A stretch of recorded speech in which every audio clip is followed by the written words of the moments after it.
We are live. Poor timekeeping, boys. How do I unsubscribe? Howdy, howdy. You will be sorely missed. So,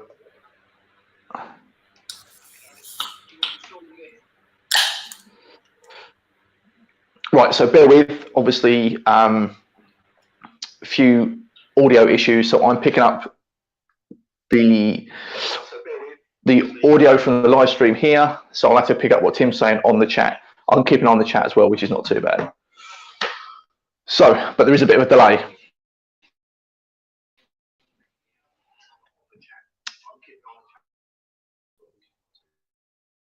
There we go.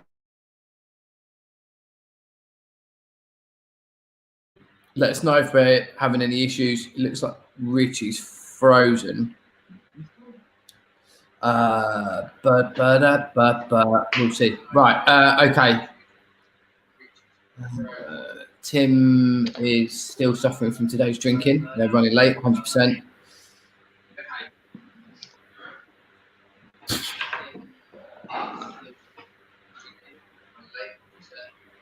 Here he is. Yeah. I'm going to wear these for the whole stream, mate, if I can. These are my shades of shame. As last time we were on here, yeah, we got very drunk, and I may have done some things I regret. So these are my shades of shame.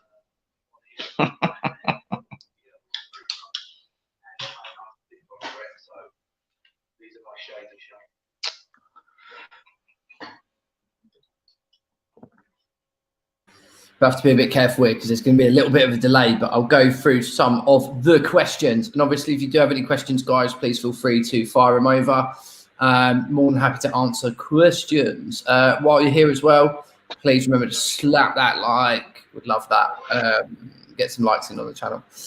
But comments-wise, Tim, can you fit a tracer in the Airsoft Artisan suppressor? Good question. I have no idea, and obviously it depends on what tracer unit you want. I would message the guy on Facebook who is really active on Facebook, and then go from there and have a gas with him and talk about what diameter and length your tracer is. But you might be able to fit it in with a bit of sponge or some packing or something like that. Diameter and length your tracer is, but you might be able to fit it in with a bit of sponge or some packing or something like that. Yeah. Spare with, I may have a solution to the problem. If he pulls out a big white bag, then you know what the issue is. Yeah, mate, I'm part Jamaican, so I'm like a little bit Jamaican. So because of that, I'm a bit brown.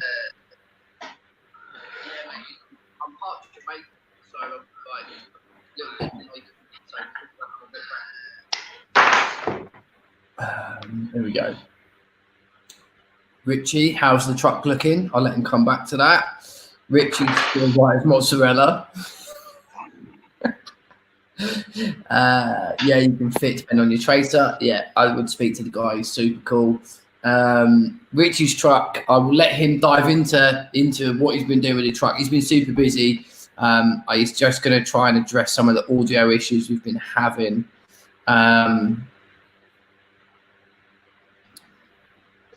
Jacob Kane, really good question. I'll see if Richie manages to amend this because we both have slightly different opinions on the impression scene.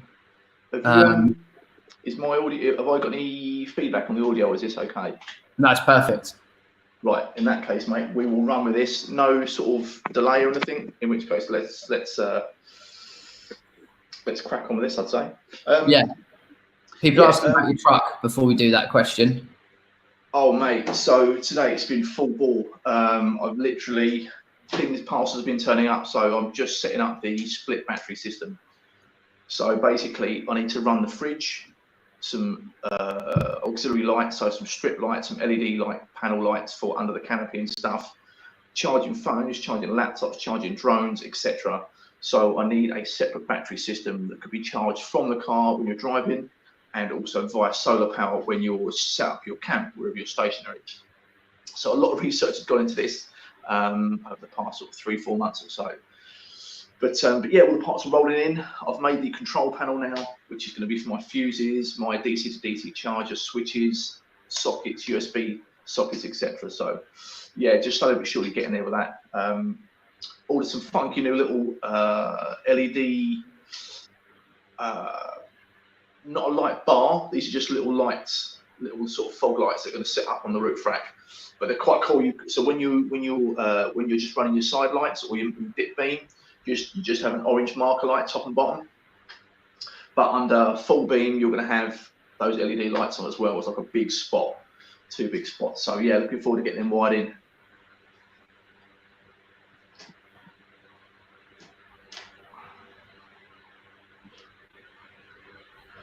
Okay. Can you hear me all right now? Yes, mate. Yeah. Sweet. All right. Thoughts on the impressionist scene, police one. One, I think it's quite cool the effort that the thread Nazis go through to get to where they want to go. The same as with all impressionists. My admiration is that these guys take it to like the 10th degree and have like the right issue shit and like fair play, like there's some dedication. Yeah. My issue with it, which is probably the more controversial side, is that just because some dude runs his kit set up a particular way doesn't mean that that's going to work for you. And this is my problem with impressionists, is that they will wear kit and lay shit out and have the same comm set up and the same gun set up and rail length and suppressor length and all that other stuff as some dude that's probably been honing that for 10 years to get to that point. Or they have kit specification from someone that tells them they have to run kit that way. So for me, I've always built my kit around, and this is always what works for me, not what looks best. So it's always been just what works and what I like the best. So I appreciate it, but I think for, you know, absolute proficiency, I'm not a fan. Yeah, just without sort of getting too deep into the rabbit hole, like you were saying, Tim, I've seen guys that have had this, you know, their plate carriers set up exactly the same as like either CAG, DevGru, SFSG, Polish Grom, whatever it is, whatever impression they've tried, they've wanted to copy. And some of these guys do it spot on, like the effort that goes into it is amazing. But I've seen guys with like the back panel set up, so you have your 3 or 4 bangs across the top, you have an IFAC, you have this, you have that, you have your plastic cups, this.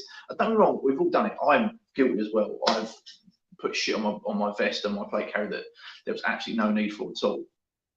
But there comes a point where it becomes absolutely non-functional. So like if you're running in a big team and all you're doing is door kicking, and you know you're always going to run in a team of 4 or 5, having stuff on your back's totally cool, absolutely fine.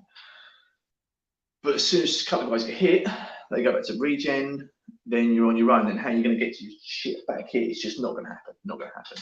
But regarding to the police stuff, I think most of the events that I've been to and seen, I like it. I do like it because, do you know what? It adds a pretty cool element. And the guys usually that I've seen, whether it's a Copil, whether it's a Longmore, wherever it is, the guys usually put the effort into the police kit. You know, they usually pull it off pretty well, and they do a good. And for once, let's face it, not many people play the role as it should be played. You know, whether that's blue force, red force. You know, the police will be pretty impartial and just only pull people when they need to, unless there's some sort of backhand or something. But yeah, no, I like it. I think it's cool.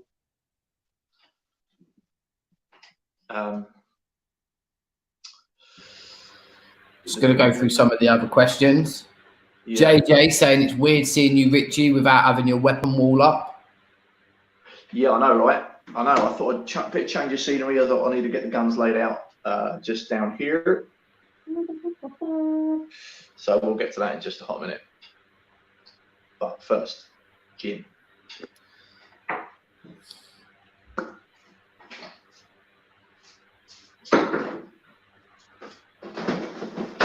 We're looking into TM, next gen. Any advice? Stephen Koenig, you are in the fucking right place, my friend. TMs are expensive. Oi, oi. They are expensive, but they are fucking quality. Most of the people that are in this chat room, lobby, whatever you want to call it now, are fans of TM, so you're going to get a very biased environment. Yeah. But they are fucking good. Build quality, upgradability, capability for maintenance, and also the overall wear and tear on them. Bearing in mind, this is my baby. Oh, it's a big old girl. I've been running this. This is my Scarrel for 4 years. I've run it everywhere. It's been run properly hard. It's, you know, been thrown around on the back of a pit bike. It's been thrown in vehicles. Me and Richie have done enough QRF for both of us to be great. And or Richie to be bald, probably better than both of us being grey. But yeah, we've done a lot where we've been bashing about on vehicles and whatever, and you know, doing lots of tight CQB. The guns get hammered, and it's stood up incredibly well to that abuse. So speak to the guys at Camo Raids. If you say that we sent you, say, you know, you spoke to us, they might do a cheeky discount if you're getting a package from them. So gun, batteries, mags, whatever. Steve, speak to either Miguel or Merrick. Get them to drop me and Richie a message, and they'll hook you up with a bit of discount. Yeah, definitely. I think it is a case of, like I say, do you remember, was it when was it last year we sent both of ours off for a service? September, I want to say. August, September. Yeah, something like that. Yeah. So yeah, I mean, I think it's a case of, if you're looking at, because I was having a real in-depth conversation with James Robson the other day about TMs versus PTWs, the everlasting question, because you know they both have such a very dedicated, you know, die hard, don't fuck with my shit kind of following. So we had a real sort of in-depth conversation, and he's an avid PTW user. Obviously, we're avid TM users, but you know, each to their own. But regards to sort of longevity, so me and Tim, we sent our guns back to Camo Raids because I think we run them hard for about mine less than yours, about 8 months. Yours is about close to a year. Yeah. We had literally just spanked these things. So we sent it off. I said, like, as with all our guns, we don't touch them. We trust in the powers that be, which are Camo Raids, you know.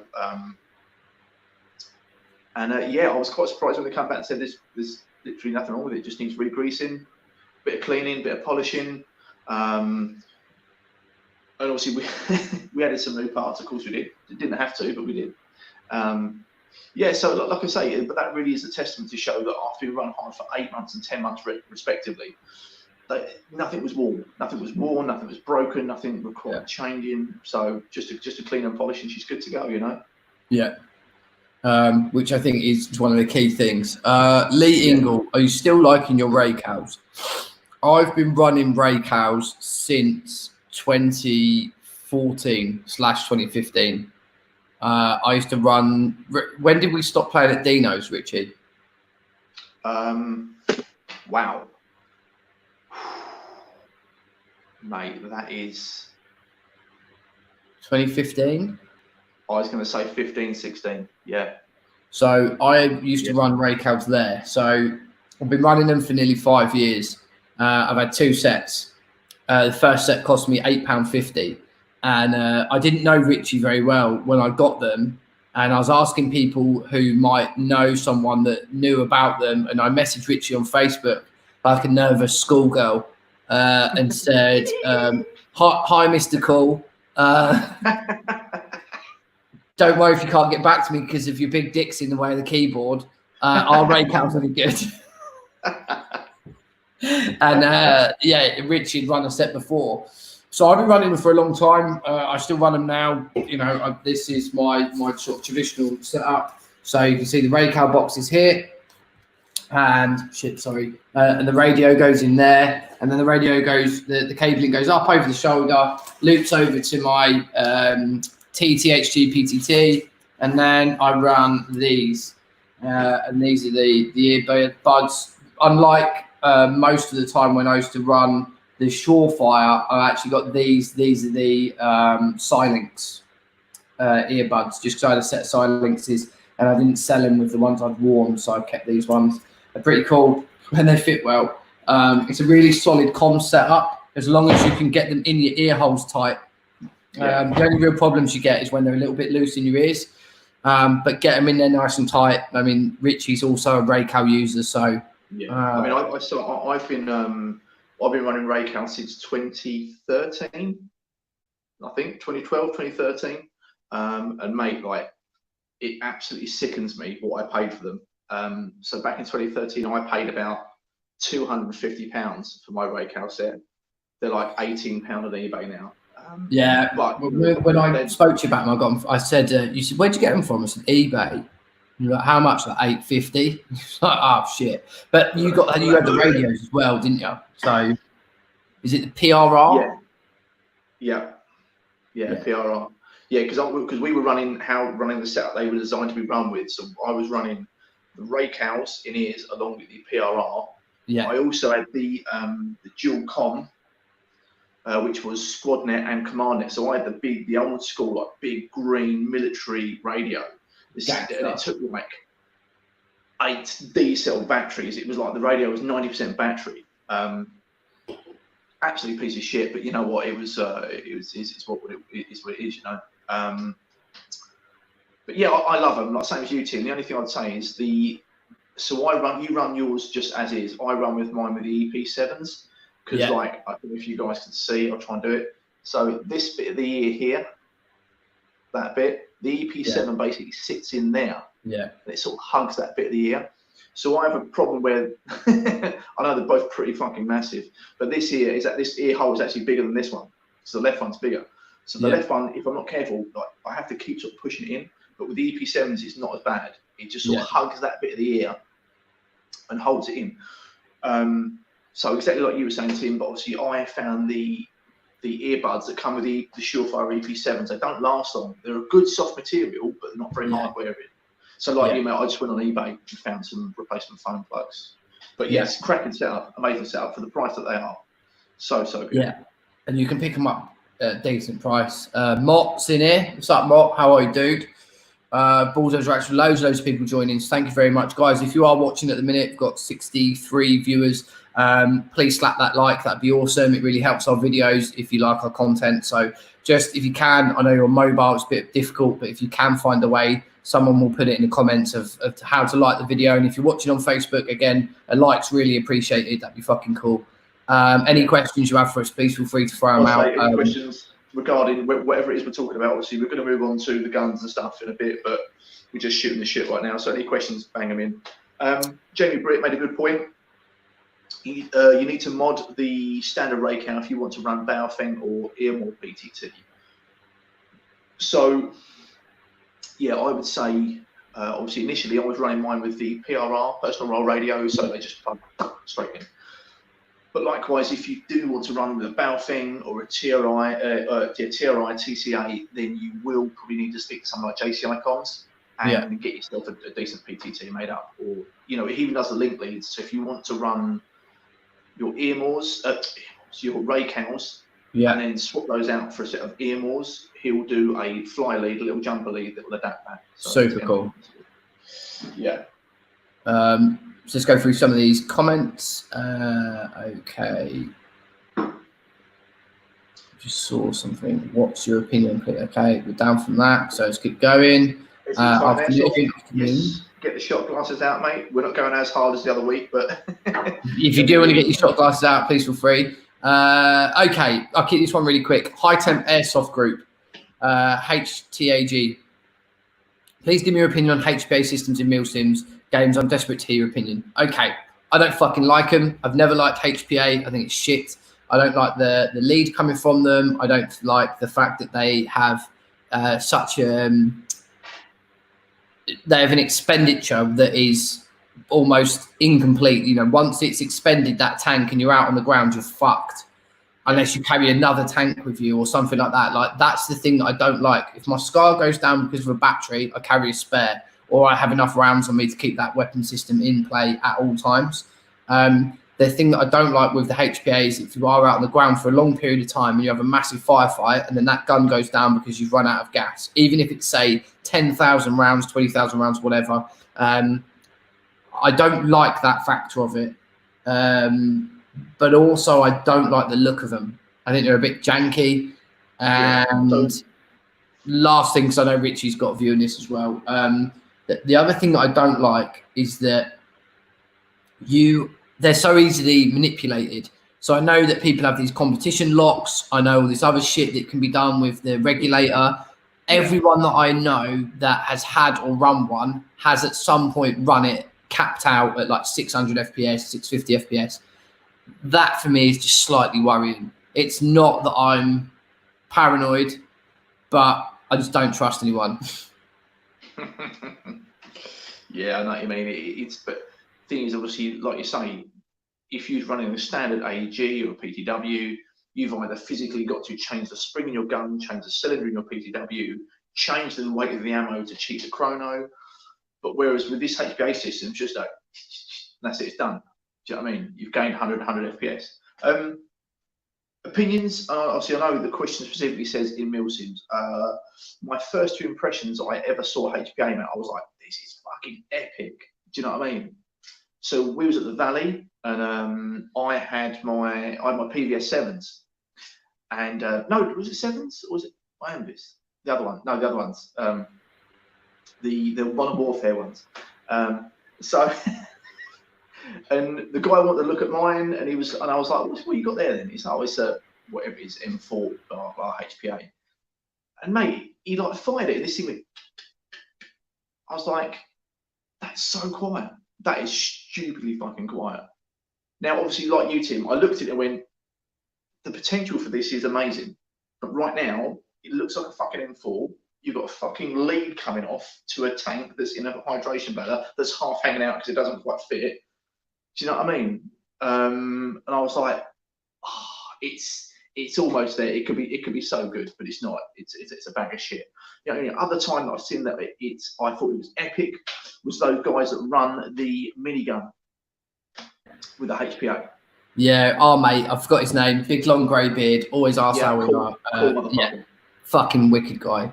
Yeah, that I mean, in the role of a support weapon where they can run it on a scuba diving tank, which is what they do. They have 2 dive tanks on there, and they can regulate in whatever. I think it's amazing because, like he said many a times, anything that was running mechanical with gears off a battery, putting out that many rounds, it would be fucked. So get it. But I don't like them, and you'll find that a lot of Milsim company event providers, whatever, actually are not fans of HPA. They just won't tolerate it. Just will not tolerate it. Yeah, and I think it's part of the gaming of the system with the adjustable FPS. And there's also a little bit of the look. Now, I know the Wolverine kit that me and you looked at IWA, Richie, that goes in the stock of an M4. Again, it's a very low capacity. So, again, I'm not sure how that would really work. But I know they are beginning to get integral and be as part of the gun. But for me, they're just not there yet. No. When it needs a gas cylinder this big and we'll do like 10,000 shots, I'll be super happy. I mean, we're not asking much, you know. No. With 0 maintenance, you know, the same recoil as a 7.62, and you know, yeah, and 1,000 meter range. Not asking much. Mr. Stango. Welcome, dude. HP are banned in Italian Milsim, so they should be as well. So they should be. Sam Martin knows what's up with the Scar Gang. Sorry, guys, I'm just going to go through some of the comments. Rate both in Just and GB systems. I've always found JJ, what's up, brother? Always found it weird people running their kit off local law enforcement. Wouldn't that be considered impersonating offer, which is legal, unlike stolen valor in a lot of countries? I don't know, because there's a whole group of CTSFO guys in the UK that do like legit impressions, like legit. They're on point. I don't think it would ever be classed as impersonating an officer. It's a good point, though. It's a good, like, it only takes one idiot to walk around like to go out on the high street like it. Airsoft is also full of idiots. Yeah. You never know. Essex Titan Airsoft, just recovering. Do I need your shot glasses again? Maybe so, bro. Maybe so. If you want to get them out, get them out. Ben B, what's happening? Welcome along. MWS, yeah. I mean, I like the MWS, I like the MTR. Brooksy, thoughts on the TWMWS? Okay, so I fired, if Matt's in here, Matt Allen loves a hype train and jumped on the hype for the MWS, as a lot of people did. Beautiful gun. And I saw him use it in anger twice. Once was for a very short period of time when we were out shooting, and the second time, Richie, me and you were at Bush Valley, and all you could hear was it going boom, bah, bah, bah, bah, bah, bah. And that was it. And so I know you can gas mod the mags. I've heard loads of fucking rumors about him using it, and working in different temperatures and all this other shit. And I know Miguel was always on my case to get me to run a gas gun. The first 5 shots is how I want the rest of the 500 shots or whatever. That's just me. And so I'm a big fan of consistency. And so with gas, and obviously I had the MTR and ran the MTR quite a bit, you just don't get that, regardless of what people say. You are decompressing or de-inflating a balloon at the end of the day, and you cannot expect. You're taking a container that's this big, right, full of the gas, right? You're then expelling the gas. The gas is getting smaller, but it's not. So you're taking away the gas from that capacity. Then the gas is trying to expand to fill the space. There's only so much gas to fill that space before it runs out, and it's a flawed system. It will never ever be consistent unless you have a mag that's this big, right, like that, and you do 30 rounds out of it, because then you're taking this much out of the tank. You know, it's just a flawed system. I think this is why the MP7, the TM MP7, does so well with the extended mags, because me and you run those hard in lots of different weathers. I run it on red gas in cold, hot, summer, winter, and that thing is, other than perhaps the last sort of 3 shots, it's still punchy, mate. Super punchy. I was actually shooting mine today. Agreed. And so I love the gas platforms. They are realistic. Let's just caveat that fucking word, because that's the connotation that I always get with gas. And like the GHKs and so on and so forth, when people were talking to me and Richie about them when they first came round, and even really with the GBLS and the system that they have, and it's like, it's realistic. I need something that's going to work, that I pick it up and it works, regardless of weather, temperature, hot, cold, dry, what fucking ever. I just need to pick my gun up and it'll work.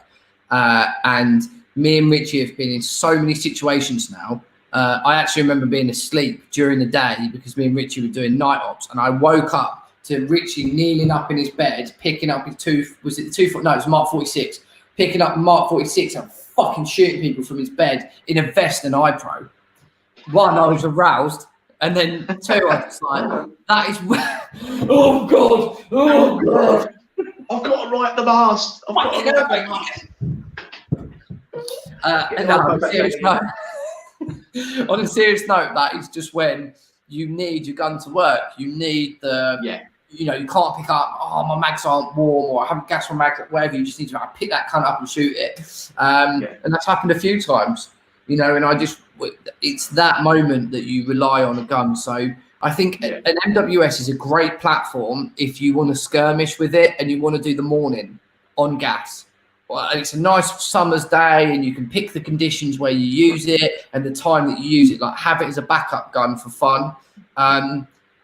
Just sorry, 2 quick things. I'll get off this. But they shoot fucking awesome and they sound amazing. Like, not the accuracy in the actual round itself, but the way it shoots when you pull that trigger. It's got like the same amount of pull as a real steel M4, and it goes clank, clank, clank. It's fucking awesome shooting one. But for actual Milsim with, and for like what what we normally want from a platform.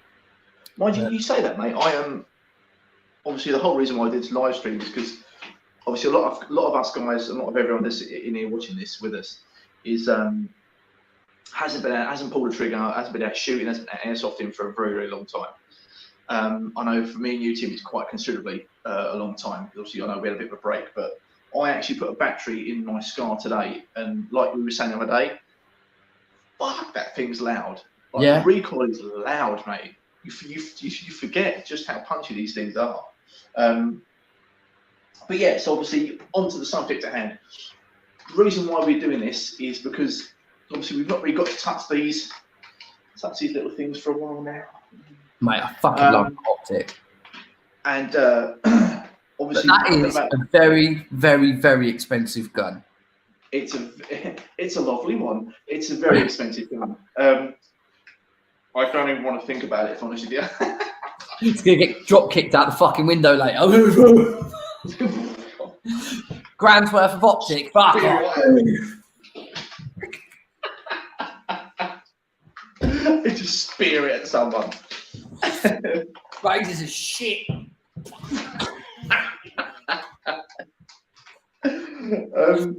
So I don't know about you, Tim, or any of you guys that are in here with us, but when you finished your last airsoft game, I literally took the battery out and it just went on the wall, or wherever you may keep it, a gun case, a cabinet, whatever, you know, down the shed.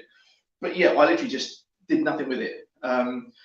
So what I want to touch on today is obviously, I know this is the super build from, this is a super build from Camo Customs, Camo Raids.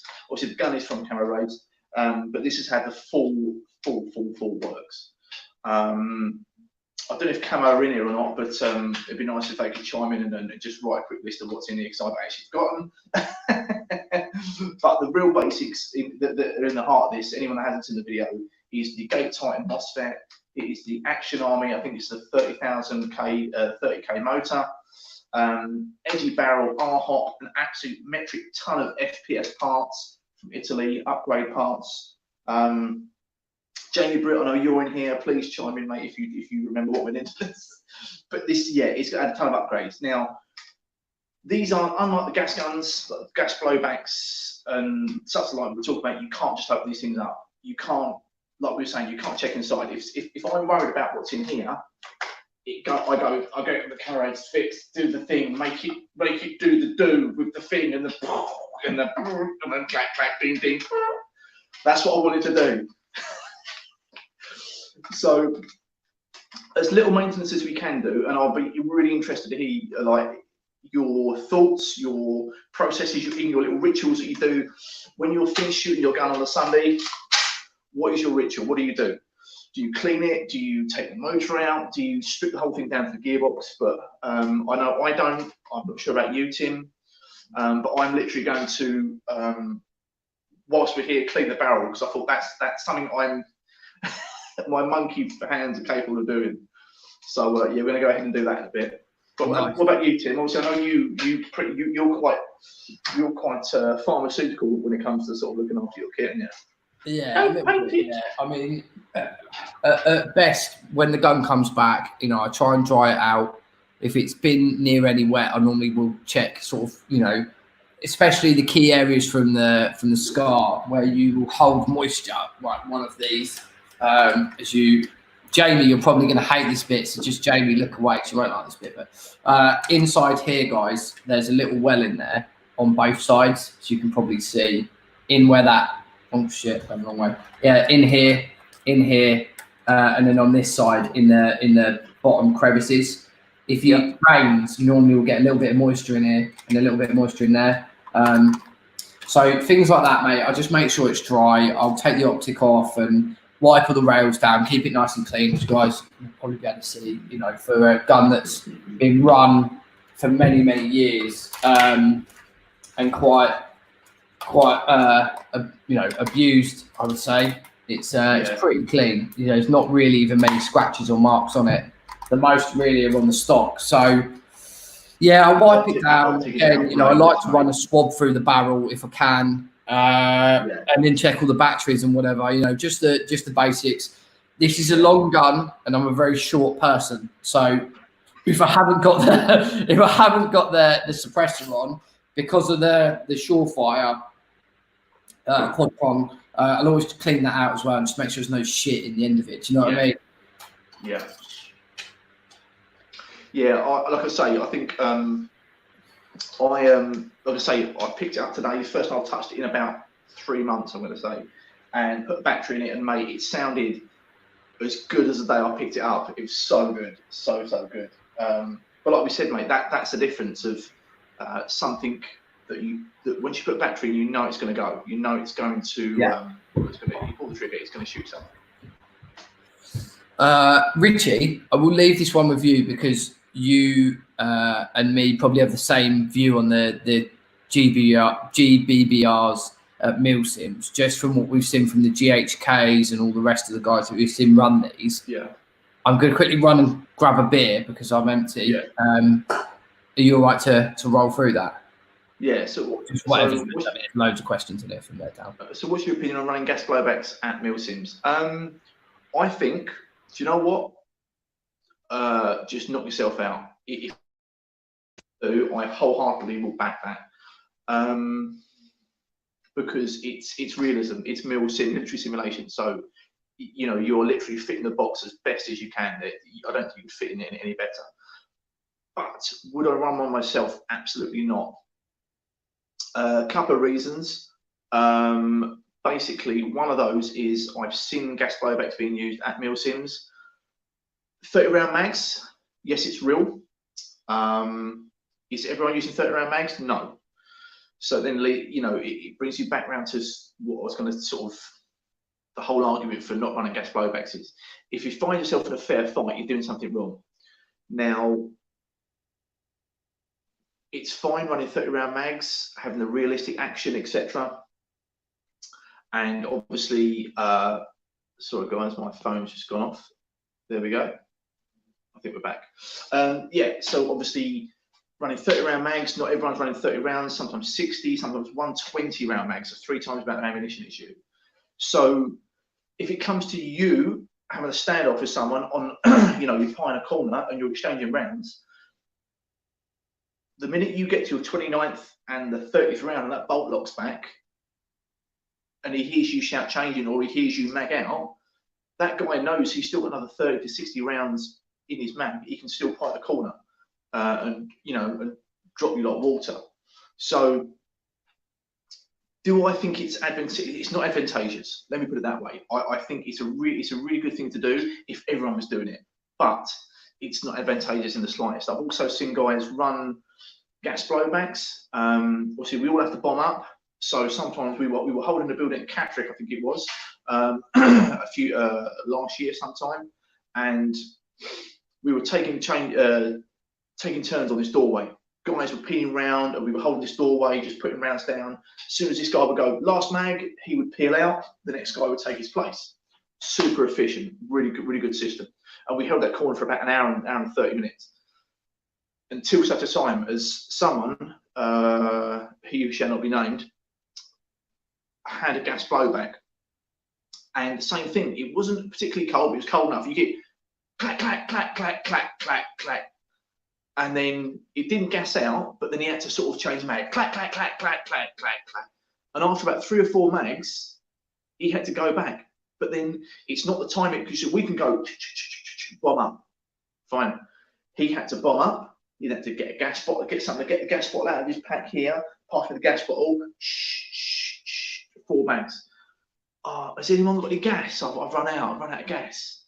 It's that whole thing, you know, of if you're not just changing ammo, you're changing gas. So, me personally, no, it's not. They're cool as fuck, but just not practical, and not advantageous. That's what I'd say. So I'm back. Sorry, mate. I just grabbed a beer. I thought I had another one in here. So it says, what about stock HPA builds? Again, I think it's not just the leads, it's the actual capacity of the tank. Hopefully we've covered that already. And the kind of finite capability that it has, unless you have loads of fucking stocks in a backpack. I don't know how that works. How mad different we are to somewhere like the USA because big Milsims out there, HPA is mega popular. Yes, and I've seen that at some of the big, like 2,000 player ones. It's huge. But you guys have refilling stations everywhere. You also have, you know, fucking giant sites that are dedicated to airsoft. We don't. We're normally using military sites that are live military fibulas and places where you can't just stop midway and go back and refill a tank. Also, if we're doing anything urban, if we're doing anything really rural, where you're out in the sticks for the weekend, again, that refilling capability is then almost diminished. Why do the Yanks get all the cool sites? That are some fucking cool Milsim Got sites. a fucking big country, big country with lots of space. And it only takes one farmer with a couple of acres of land, son, to be into airsoft, and boom, there you go. Milsim West. Right. Camo Customs, here he is. Camo, mate, obviously, we were just talking about the wonderful beast that is. And we were wondering if you could just drop in the comments a quick list of what is in here, this wonderful thing of beauty. That's, you know, it's just, you know. So I think it was Steve that was asking about looking at getting a TM. I can't remember who it was now. Sorry. Yes, Steve Koenig. Right. These are the guys you want to ask. You also asked M4 or SCAR. Me and Richie actually had this conversation today, earlier on. And I get asked it probably at least, so I would genuinely say 10 times a week. Someone says to me, should I get a Dev Guru or SCAR? What's better? Yes. Yeah. Internally, they can both be magical. Pick the one that you like the look of and the one that suits you best, like to hold the cunt. Richie's going to have a refill. So get the one that suits you the most. Now, I did Dev Group, Camo, and the guys there. Camo Custom is in the chat room.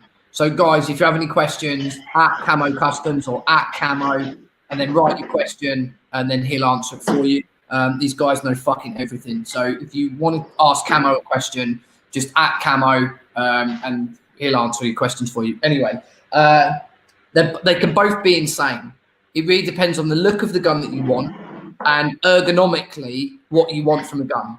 If you are ambidextrous, I wouldn't say that I am, but I'm working towards it. If you're like Richie, who can shoot on both shoulders and pie on both shoulders, SCARs are really fucking good for ambi people because they have ambidextrous fire selectors and they have ambidextrous mag releases, and they're also very fucking narrow. But just going back to what you were saying, Tim, it depends on what look you're going for.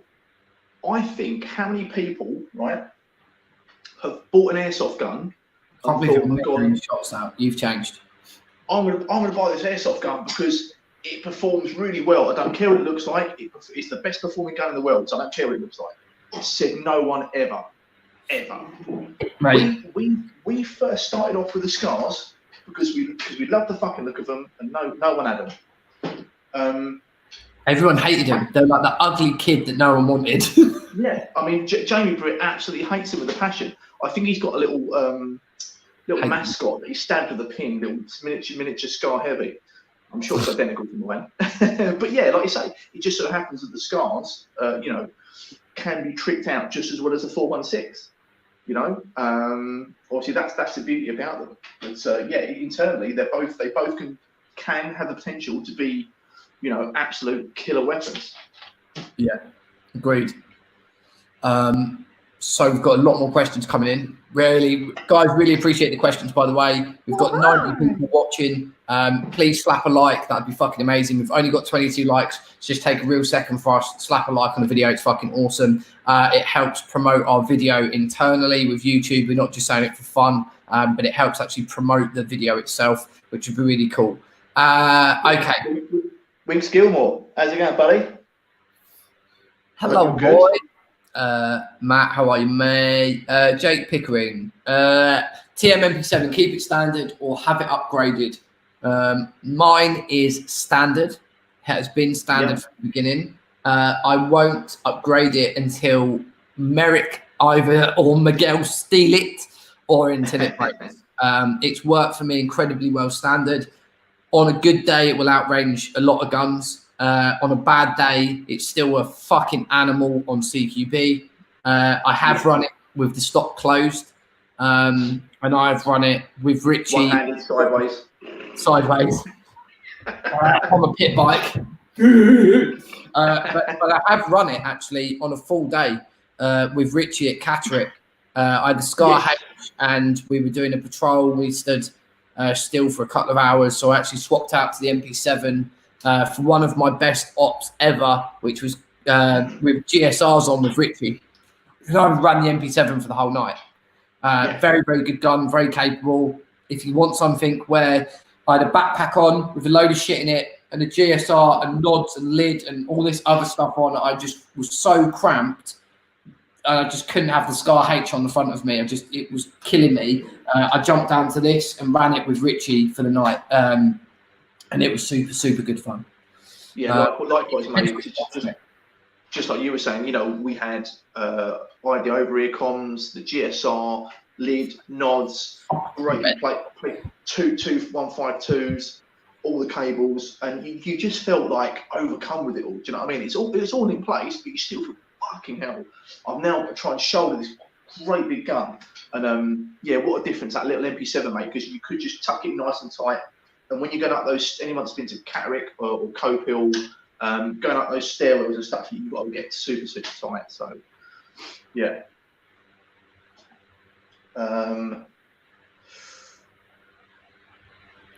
Matt's good point. So Matt was the guy who's NWS that I shot originally. Matt was saying whether on the plus side of 15 degrees, the gun will be fine with follow-up shots. Anything below that, nah. You know, he had the mags modded. He knows about these platforms. So we've definitely heard different over the years, but yeah, you know, it really depends. And I know a lot of people that, you know, Charles Woodfield talking about GHKs. I know a load of lads that ran GHKs a little while back. And realistically, when it started getting cold, they just didn't perform like an AG. They performed, but nowhere near as good as an AG. I say as good, capable of follow-up shots, rapid fire, full auto, all that sort of stuff. Is what we're talking about here. So while you're going through this, mate, and guys, please fire some more questions in. Whilst you're doing this, I'm just going to go ahead and sort out two things I want to do tonight. I want to give the barrel a clean. Also want to plug, I've got my little diagnostic kit here. So I also want to plug it in, just see what it's doing internally, make sure everything's still, it'll be sound if I shot it, but just to keep an eye on stuff. So I'll try and swing the camera around so you guys can see what I'm doing. I will keep an ear out to what you're saying, Tim, and on the comments. So any comments as to questions what I'm doing right now, just drop them in. Wicked. Right, do it. Right, we'll keep an eye on you then. They can watch you, and then we'll put some more questions in. Yeah. Guys, obviously, if you've got questions, please whack them in. More than happy to answer any questions. So these are the Abbey cleaning wipes that I got from Camo Raids. Silicon impregnated, apparently. Oi. So apparently, this is supposedly to obviously clean the barrel, but it's also meant to leave a slight silicon residue down the barrel. Obviously, you've got to be careful not to go as far as the hot unit. So this will then obviously coat your barrel just very, like, I'm talking minuscule. When I say coat it, I mean they put a fine layer to help the BBs glide. So you should get a bit more range, apparently. Supposedly. Let's go. Nice. So let's go through some of this. Okay. Saw some police. Some people running it at MISO, an AFO friend, teammate, saw a team of CTSFO impressionists at a skirmish. For him, it was the fact they had police patches on that made it faulty, in his opinion. I don't know, mate. And you see all these people dress up at the weekend as fucking military officers and all this shit. I don't know. I mean, if they are trying to gain something out of dressing that way, so if they want to jump a queue, they want discount, all that sort of shit, then I get it. But I think to turn up to a skirmish or a place where people are dressing up anyway and just take it to a new level with the CTSFO, personally, that's weird, mate. That is super weird. Like you say, if you're going to, don't get me wrong, people like Smallsy, Scambo, those guys that have served, fine. Wear your green league, wear your ranks, do whatever, because you've earned it. Yeah. But if you haven't earned it, like that's just weird, mate. I've seen guys wear all sorts of shit. Yeah, I mean, what I think if people are dressing up, like obviously there was that geezer at Dino's. Remember, he used to turn up with a SAS beret. Remember him? Ian Ryan. No, not him. The other one, the one who said that he was something special. Remember him? Big geezer. Yeah. You know, that sort of shit is a bit cringy for me. But I think if you're dressing, these are cool, man. Yeah, like I can see it. I can see the silicone. You see how shiny it is on my finger? Yeah. Yeah. So these are obviously too wide. Whoops. Let's get it in the camera to fit in the hole. So I think you have to fold these over once. So I'm just going to give that a fold there. NGRS is a good comparison between Milsim and function. Totally agreed. Pikey NLD. Yes, mate. I have tried to trace a unit. I run this on my MP7. It's my nighttime gun. Turn it on, actually. You're not going to see.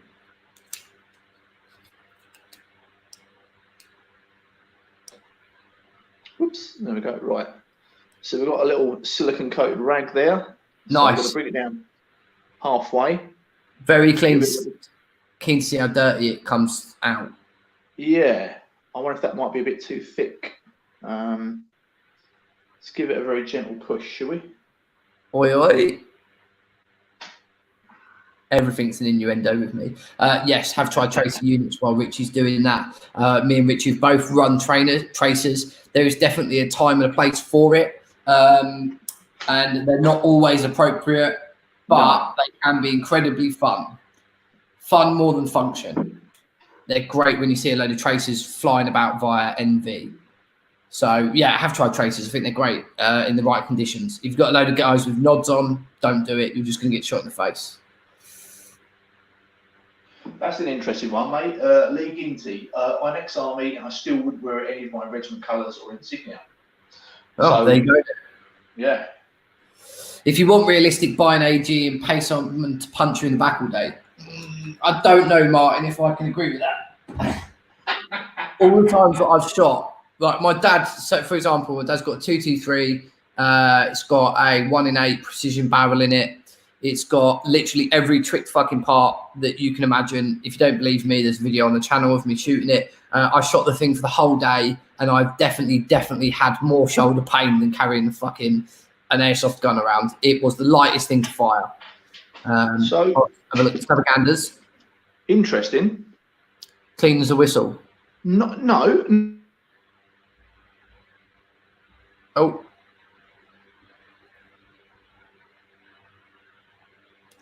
Is Richie froze for anyone else, or is it just me?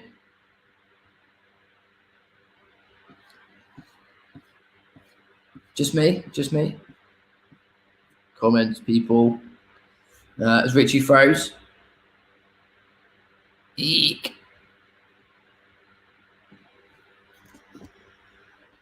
Oh yeah. Okay. Right. Yeah. Okay. We've lost him. Okay. We'll crack on and then we'll let Richie rejoin. Here he comes.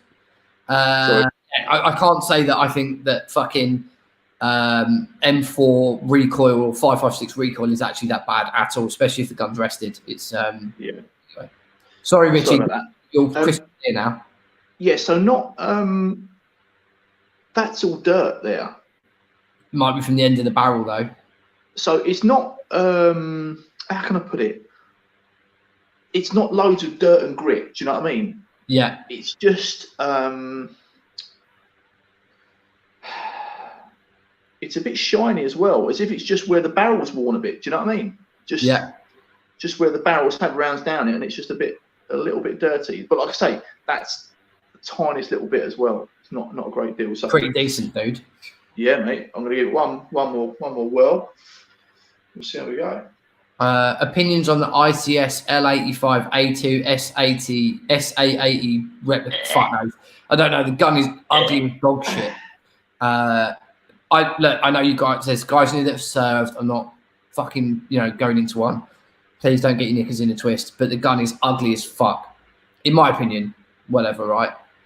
I'm not a fan. And if it's the ICS that's got the split upper and lower, they have had awful feeding issues, apparently. Yeah. New PTS M-Tech full fucks lid. No idea. I've seen it. It looks nice, but mate, what a fucking price tag. How much? Something like someone will correct me, because this is just, I think I saw it for 150 quid. It's a lot of fucking dough for a lid. When you can get really good, like FMA replica lids are so good. So good. Good question. Yeah, mate, not bad. A little bit of dirt there. Nothing.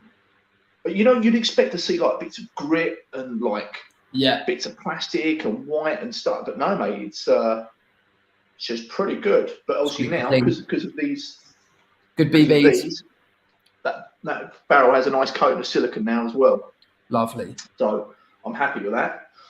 So yeah. So whilst we're battling through the questions, I'll go ahead and plug the gate in. See how we get on.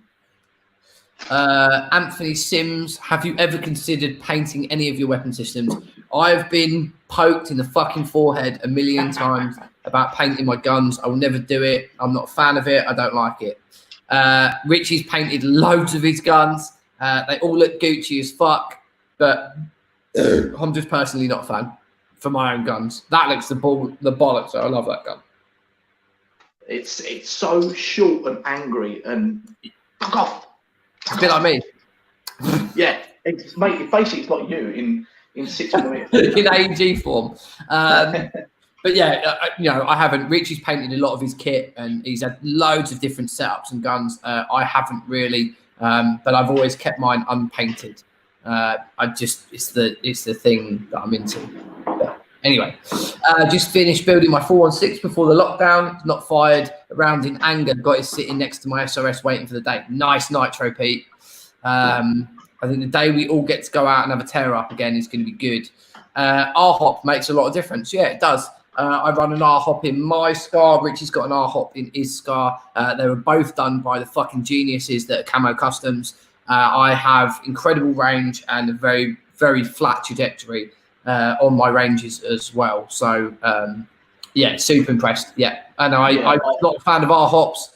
I actually argued with Miguel a lot about R-hops in his shop and said how shit they were. And he said, just let me fit one. If you don't like it, I will have the gun collected and we'll change it out for you. And I've been very, very impressed. Yeah, likewise, mate. I was the same. You know, I heard things about R-hops and stuff. I was like, no, I'm not touching it, blah, blah, blah. And yeah, mate, I was like an absolute convert. Right, okay. So I've got my lead. That's interesting from JJ. Sorry, Richie. This lid is an actual bump helmet, so it will withstand a whack on the head. Oh, fair. Okay.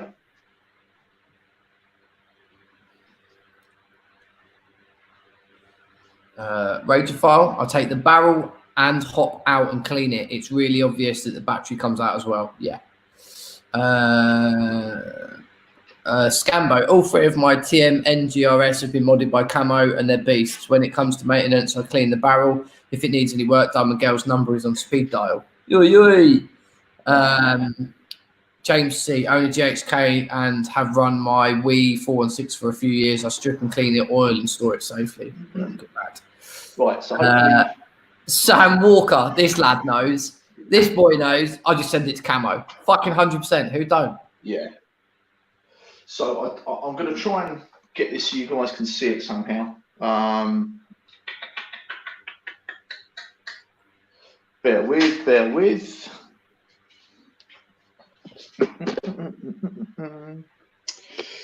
Right, let's see if we can give you guys a spinny roundy roozy. Spinny roundy roomy.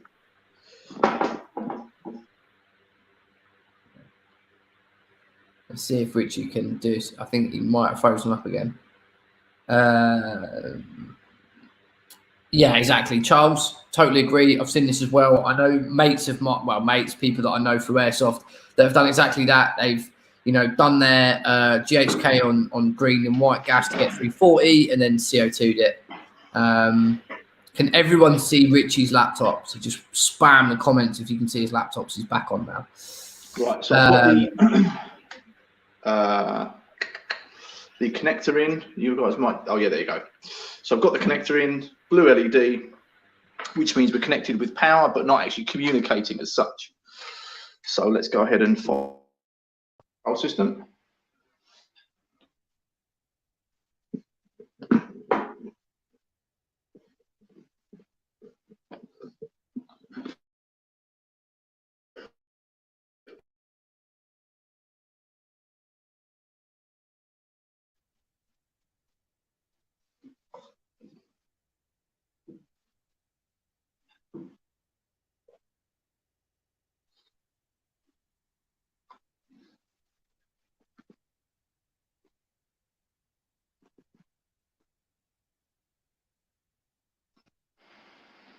Right, can you hear me, Tim?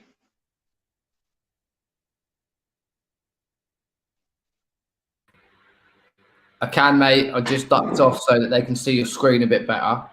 I'm going to go through some of the comments, but I will be here, but I'm just going to jump off the screen. Roger. Okay, so I will try and get this going. You can see it. So, gate control station. So hopefully, you guys, it's can I get a bit closer? Let's see. 1 second. Let's turn this down here. Turn this around a bit. Right. Hopefully you guys can see that.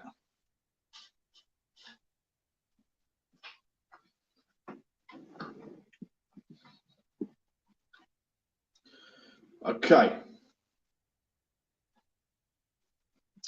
So running online, status connected, which is good. Got the firmware there. Okay. Wow. So we do have some more available versions.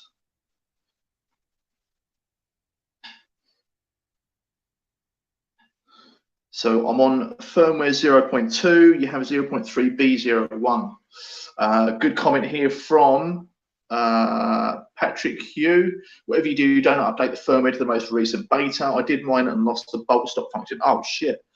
Also got incorrect warnings. Okay. So lesson learned there, guys. Don't ever do the beta of anything. Not if it's something you've bought and paid for anyway. Okay. So right now we're on the status bar. Anyone that's been on the channel and has seen my gate tighten video will know how basically this system works. But for those of you who don't, I'll run through real quick. So this is your home page. This will give you the status of your gate control system. You know, running online. Yes, we're connected to the software, and here's where we're at. So version 2 tells you what it is. Version 2 NGRS edition advanced. Blah blah blah blah blah. So most important thing that I normally always check before doing anything is the DTC. So this will be your fault code section right here. So any fault codes that have come up or been shown recently, this is where it will be. So let's go ahead and see what we got. It's always good to see. So all of these are possible fault codes that can come up with the gate tighten. If one of them was an active fault, or maybe even an inactive fault that's been logged, it will come up, it'll be highlighted in yellow. But right now we've got no active faults and no inactive faults, which is good. We like this. So just to show us a random one, E01, what's that? Internal error, clear DTC, check the error still again, UVP. Voltage dropped under 1.9 volts, which is critical for the tighten to work properly. So yeah, so this really can give you a whole host of options. So if something's wrong with your gun, you can plug it in to give, you know, the guys at Camo a bit of a heads up, say, well, I had this or I had that. It will just give you a bit more of a better standing as to where to go from when you're checking stuff. So normally from DTC, to make sure everything's functioning properly, I'll go ahead to settings, sensors. So in here, this will show you what's going on inside your recoil, mechanically, physically. So here we have, trigger mode, one stage, calibration, So where is safe? Oh, sensor, selector sensor. There we go. So hopefully, guys, if I go and go and move the fire selector.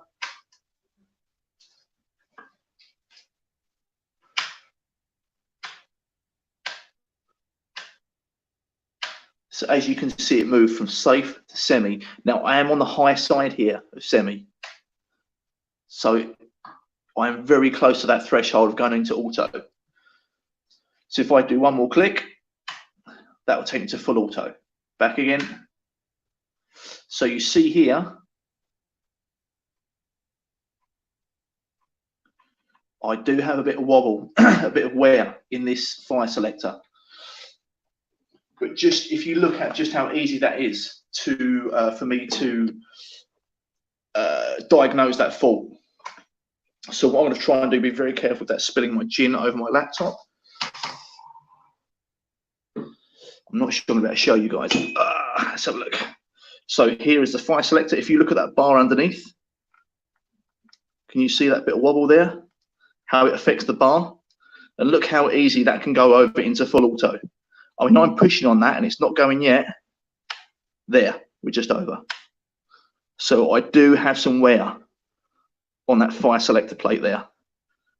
But that is the absolute beauty of this system, is that you can literally detect all of this just by plugging into the gate control station. So let's go ahead and put that back. So yeah, definitely that's something I think I'm going to have to look into. Maybe do a recalibration at some point. But again, trigger sensitivity, let's see that. So slowly coming up, slowly coming up. Well, if I had it on semi-auto. Just out of interest, if I put it under safe, how close does it get to the fire selector here? So this is on safe at the moment. Yeah, good, we're nowhere near, which is good. A nice steady pull all the way up. So again, let's see if I can show you guys this. So here is the trigger. So on safe, which is good, semi-auto, there. So that's how much I need for this recoil to fire. There, that much. That from here onwards is just dead space. But it's so good that you can watch this and see how this thing is operating. So that's that. What about the bolt catch? I don't think that's working. I don't think we can get that to work, sorry.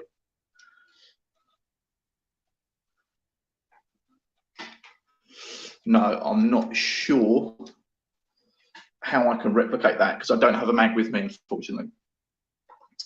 But yeah, so trigger sensitivity is good. The fire selector is something I need to look at. Maybe see if I can recalibrate this, get this further down, or if it is actually worn, then I'll need to give it to camos. But as you can see here, we've got 530 is when it should start to go into semi-auto. So I can put some weight on the selector, bring it right down. 659. Okay, so I'm putting quite a bit of weight on the fire selector now. Here, I'm putting quite a bit of weight. I'm getting to 933, 934. So another 10, and that will go over there. So yeah, so that is something I need to look at. again, it's just good to show that this is all viewable. You can see what's going on inside. Settings. I don't usually touch this. This is normally set up from the guys at Camo.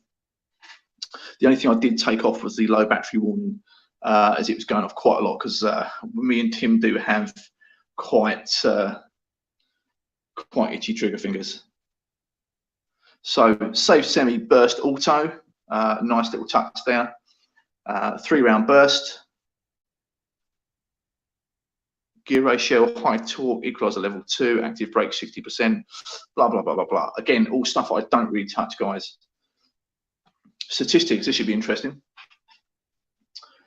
So lowest rate of fire is 14, highest is 16. So again, it's not a high speed setup. This is a high torque, you know, long distance setup. So almost DMR, but not quite. Temperature range 3 degrees up to 33. Wow, where was I when this was happening? I guarantee I was in my pit, in my bed somewhere, not on stag. That's when that was. I was definitely not out on the ground when that was 3 degrees. BB counters. This is such a cool little tool. So you can have 2 sets of BB counters. So obviously I've just got the one running at the moment. So since I've had this back from Camo, wow, is that all I've done? 2,466 rounds. Sorry, no, 8,000 in total. 8,165. But on the last, that's what it was. So when I had this, so this is in total. I think this was when I had an issue with the low voltage sensing. I think I reset the BB counter to see what was happening. I'm sure that's what it was, or it was unless we tried the new BBs, might be the new BBs. Either way, this is such a cool little setup. So you can have BB counter 1, BB counter 2, and these are each resettable. So if you do something different with the gun, or you just want to see how many rounds you've put down in an individual game, this is also quite a nice little touch. So yeah, but other than that, guys, everything is all good inside as we expected. So I'm going to go ahead and shut this down.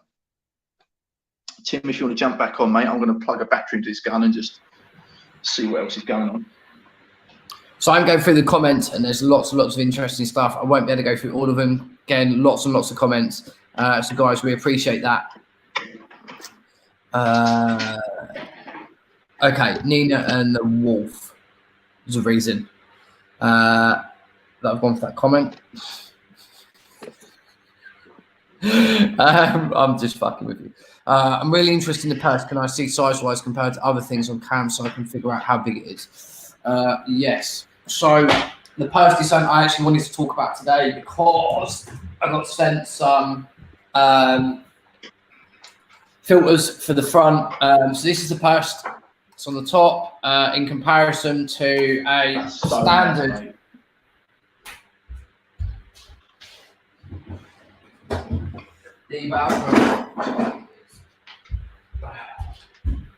So, oh, don't keep mate. How nice does this sound? Mate. So that one pull on the trigger, that's just 3-round burst.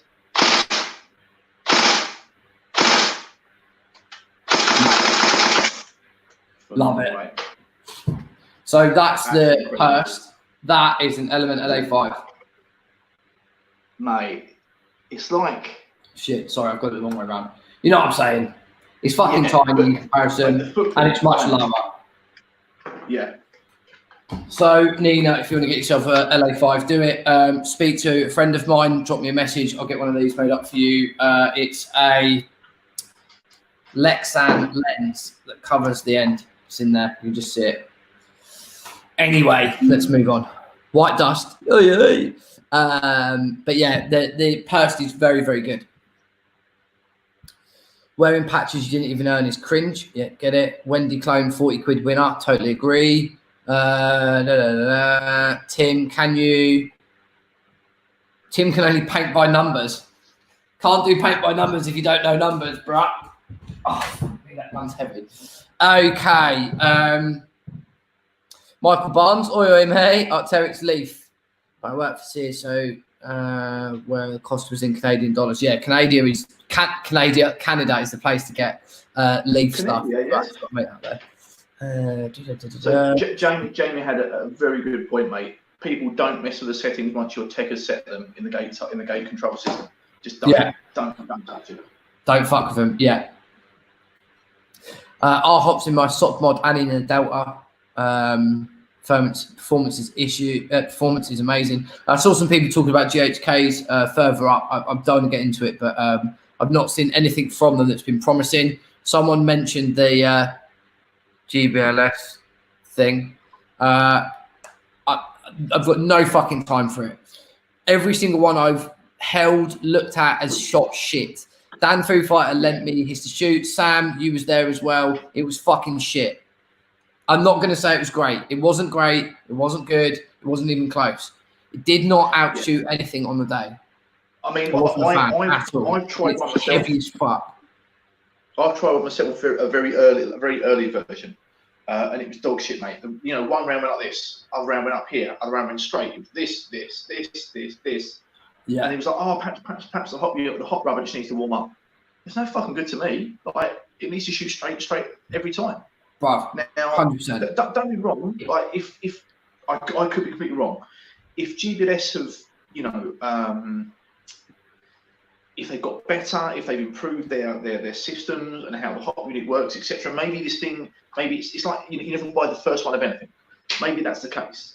If someone put a GBS in my hand now and it worked flawlessly, I'd try one. I still wouldn't buy one, but you know, I'll perhaps stop beating it so hard, you know.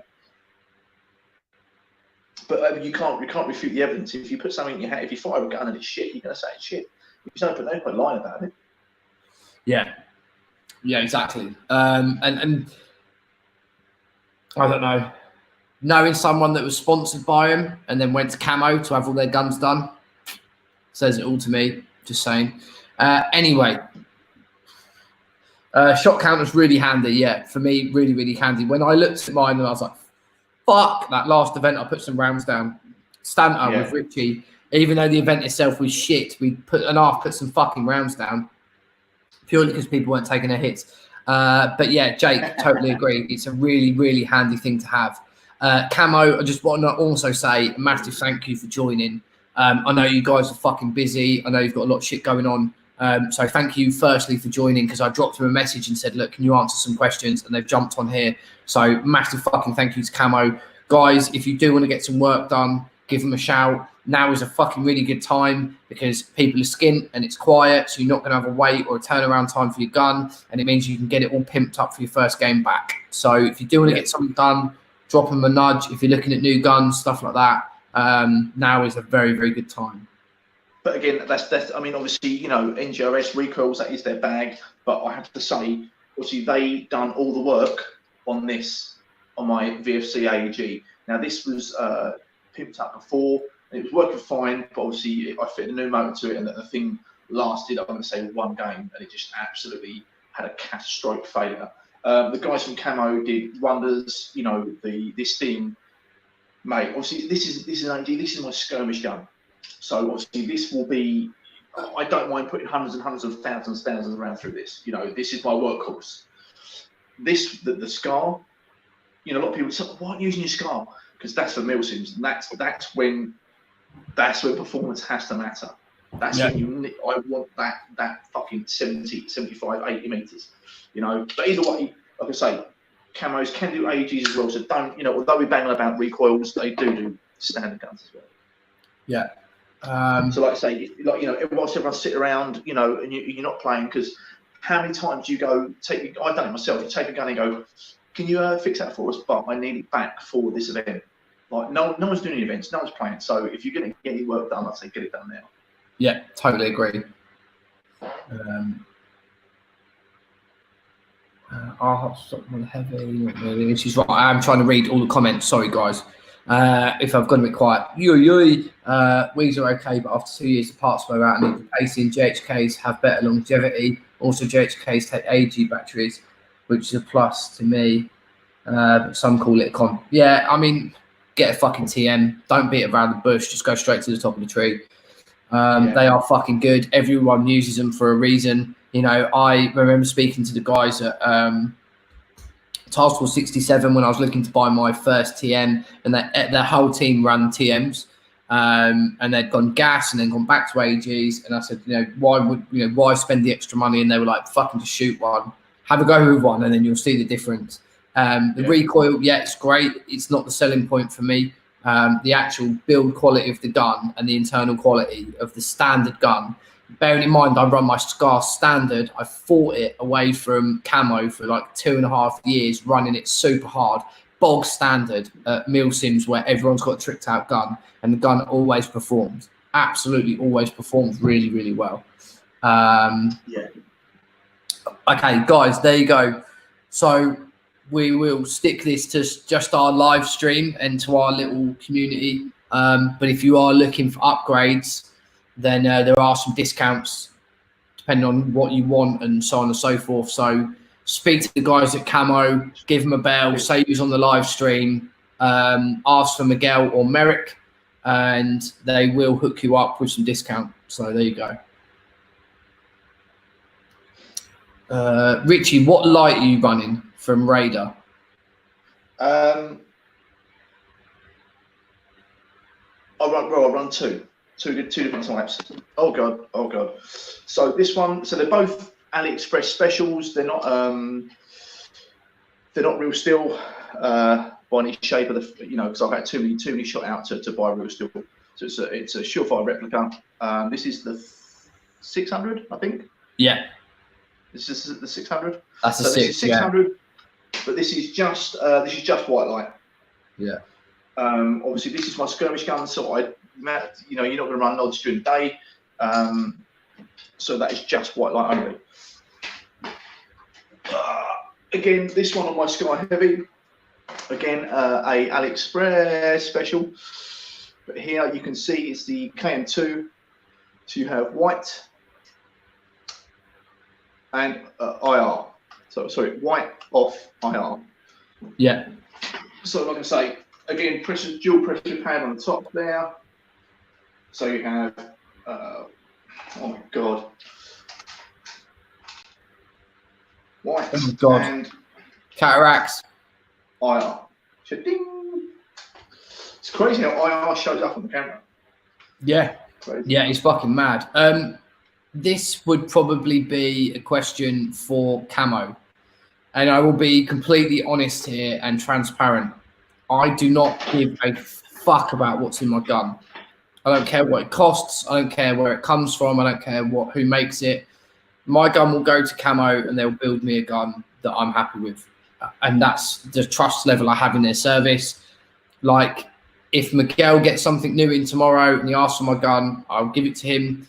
And if it doesn't fit at the standards that I'm happy with, I will make sure that it goes back, right? I mean, I'm not an easy customer by any means. And so that's all I care about. Look, my Scar is probably pretty, as much as me and Richie are known for our Scars, both guns perform fucking impeccably well a lot of the time. A lot of people have shot my gun, a lot of people have shot Richie's gun. Both of our guns were in the Camo showroom for about a month, and people were finger fucking the guns every day, right? Which is fine. The guns perform very, very well. If Miguel wanted to change something out and it's tomorrow, then I would give it to him in a heartbeat. I trust the guy.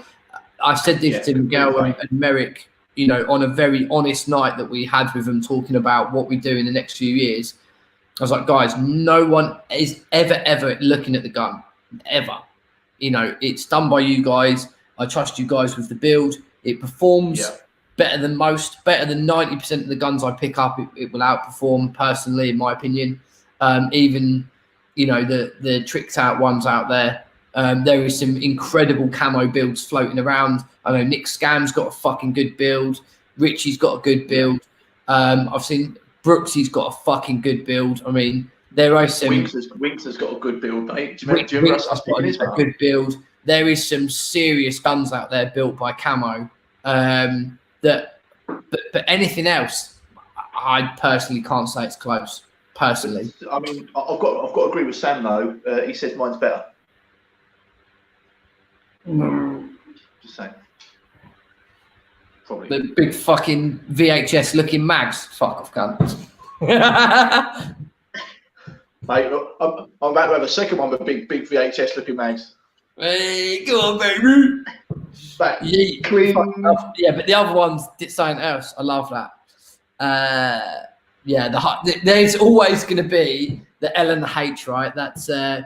But as long as it's got an UG on the end, I'm good. I'm good. Unless someone builds me a Mark 20, things will change. So Victor Nobreg, I'm going to say like that because I think that's where he's from. Go on. He's got a hyphen on the O, so Nobreg. Mates, are you thinking about using the maul? Yeah. Yes. So I heard rumours that PTS were making a maul, but there was people. There was to and fro. People saying, "Yeah, but it's not going to be IR," and other people saying, "Yes, it will be IR." Mate, if that thing comes out with IR, it's getting bought. As long as it's dialable. As long as it's dialable, 100%. Yeah, I mean, we messaged PTS from the THG account, and they got back to us, and they come back to us with a fair amount of information, but their timescales were way off, and they wouldn't confirm the IR. I'm just pulling the message up now. PTS. No, not Siri. Okay, here we go. Hi guys, any news on there? No ETA at all. Can you tell me if it will have a co-aligned IR or any IR at all? Sorry, not yet. We don't have any confirmation. That was July. Nothing. So nothing. Yeah. I mean, but then again, like you say, mate, like why go for an airsoft replica when you can have the purse? Yeah. I know people. I mean, me personally, I want them all because it looks cool as fuck. But what's the point if it doesn't perform? If it doesn't do the job it's designed to do, what's the point?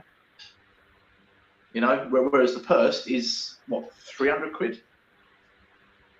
Aaron, who's back again with the fucking weird shaped head.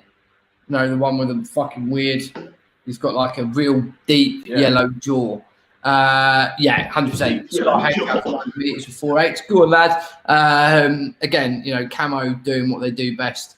Yeah, I mean, look, I looked for a decent replica IR laser for many, many years, probably since the first day that I got nods, and have never found it without going to get a LA5 or a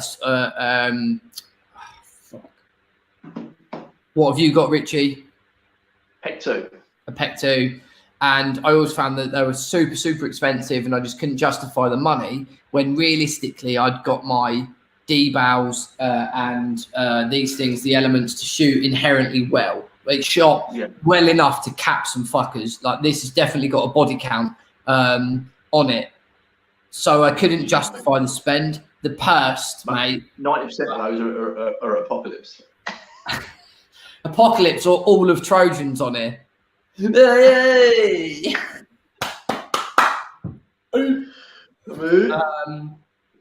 Also, just on that note, if anyone does have any information on what's happening with Apocalypse, please drop the comment below. That'd be great. Yeah, if anyone knows about it. Stephen Kernick, would you run a shot counter on your gun? No.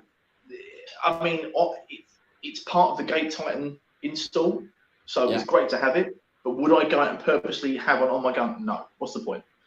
You pick it up, you shoot it.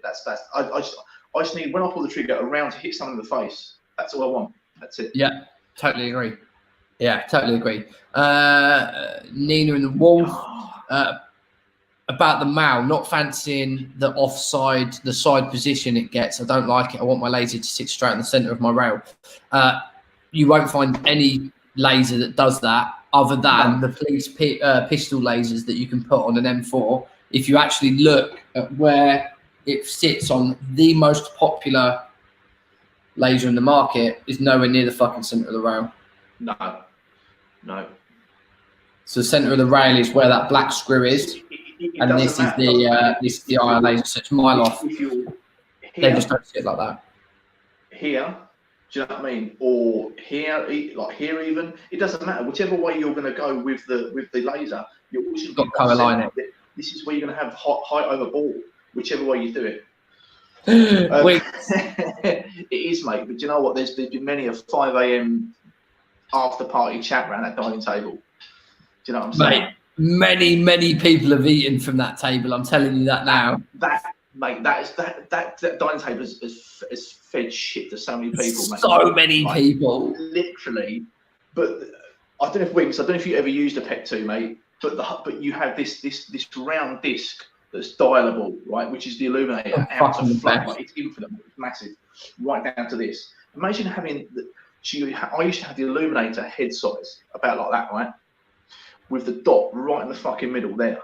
So, and Tim knows, I've seen his IR body people. He's seen me come up the scope. Didn't see it. And then whack. Oh, fucking. Richie, did you just shoot that girl in the face? No. And then 2 seconds later, whack. Did you just shoot that other girl in the face? No. It's the noise, mate. It's the. Or if you was at Splatoon a couple of months back, shot someone in the fucking mouth. Yeah, I mean, look, you know, this when we've done many a video, as you guys know, on nighttime shit. You know, it's when it's really in our element, right? It's playing at night. It's what bonds the THG of me and Richie probably the most out of everything. First started rolling out, wasn't it? I think that's how the bond was gained. Was yeah, so, wasn't it? When we was like cutting through those compounds, mate.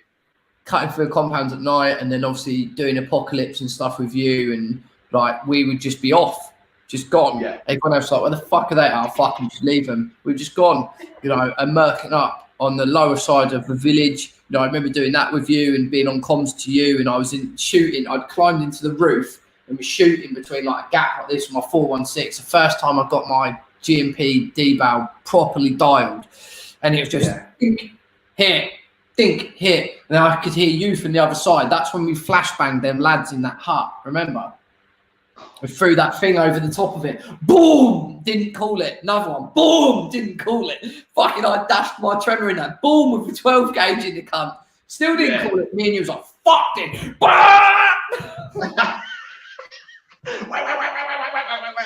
Yeah, we're here. Wait. Oh, fuck. Fucking hell, mate. I called the first time. It's like, didn't call it loud enough. Mate, funny. That was fun. Those Wednesday nights were epic. They were so good.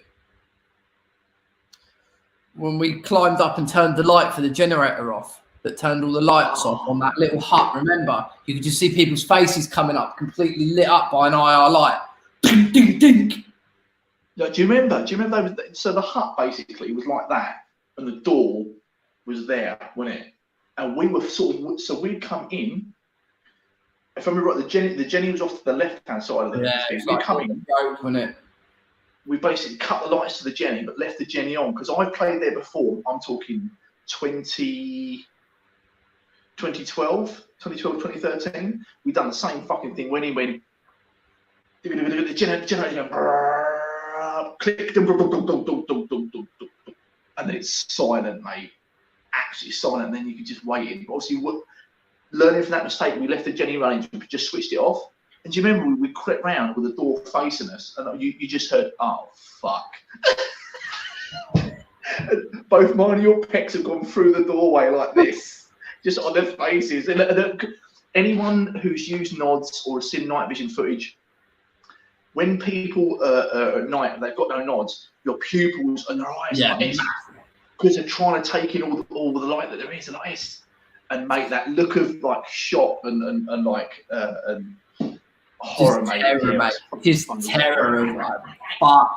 That was the first time I saw tags at night as well. I'd not seen tags launched at night prior to that, so that was an experience of like being with Richie, obviously we weren't, like, THG weren't even a thing then, and you know, just rolling out and then just seeing these tags going at night, and just how much when it's really dark, even the yellow ones, the Reapers, will light up space.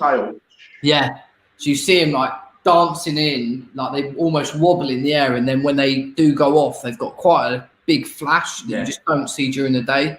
And I remember them going in, and you could see the tail go into this compound, hit the back wall, drop, and then boom, and then light the thing up.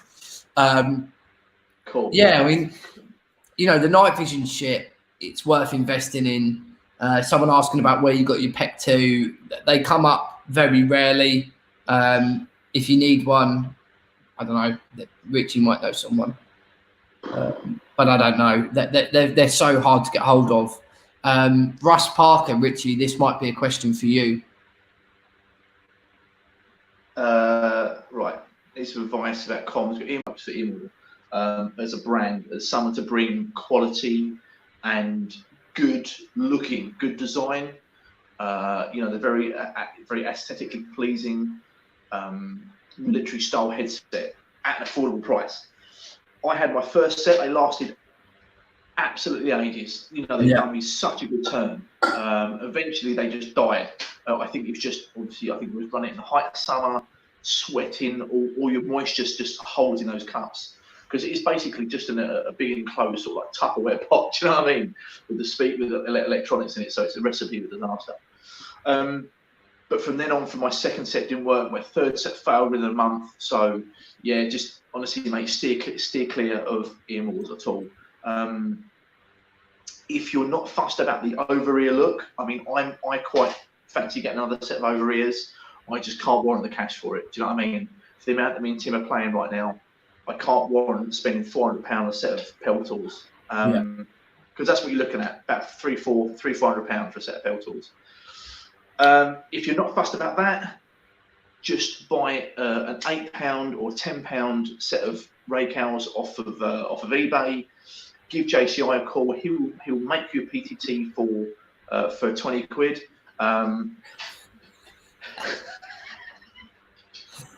They're not 20 quid. I'm just putting it out there.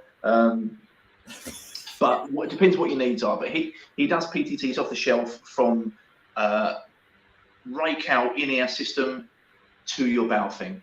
You can buy it off the shelf. You'll have it ready. But again, if you want, that's just basics. If you want all singing, all dancing, buy the the Tim one, his one, which has got the plug-in for your phone, so you can have your phone in there as well. Yeah. So that PTT there, the Limo connectors are military grade, so you're not going to have any problems with that. The thing that I found with comms, the more connections you have, the more failure points are on. So just be aware of that. You know, just minimise your connections. Just try and keep it stupid simple. That's what I'd say. And don't touch it. They are bad for you. Very bad. Yeah. So I mean, Russ, what I would actually, what we just speak to fucking JCI comms. He does mine and Richie's comms. It would be a much easier route for you. Have a chat with him. Talk about your budget. Go from there. Use JCI. Say we sent you. He might hook you up with a bit of a deal. Okay, what do you recommend for a first-time nods user? I'm going to do this one real fucking quick. Go to the channel. We have a whole section of videos on night vision. One of them is about 2 hours long. Make yourself a cup of tea, put a fucking rubber sock on, and just go from there. We've got hours and hours talking about nods.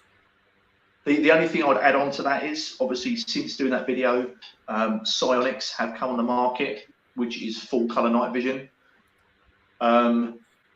Again, exactly like Tim says, watch our videos first, then look into the Psionics. Obviously, me and Tim have yet to do a full in-depth video on the Psionics. We're just waiting on some kit to arrive. But it really comes down to budget. That's what I'm saying, and we'll leave it there. Yeah, 100%. Guys, any more questions, fire them in. We are running over a little bit, but I'm happy to, as long as Richie's got time. 57 people, please slap that like. That'd be fucking awesome. All likes are much appreciated. All likes are much appreciated. Obviously, they help the video out and the channel out a lot. So please just slap a fucking like. We know it's a bit difficult to do on some channels, but if you're on Facebook, just whack a like. That'd be super cool. And then fire your questions in, and we will we'll clear the questions up and then get out of here. Yeah, well, so we're going to wrap this soon, guys. So get your questions in quick.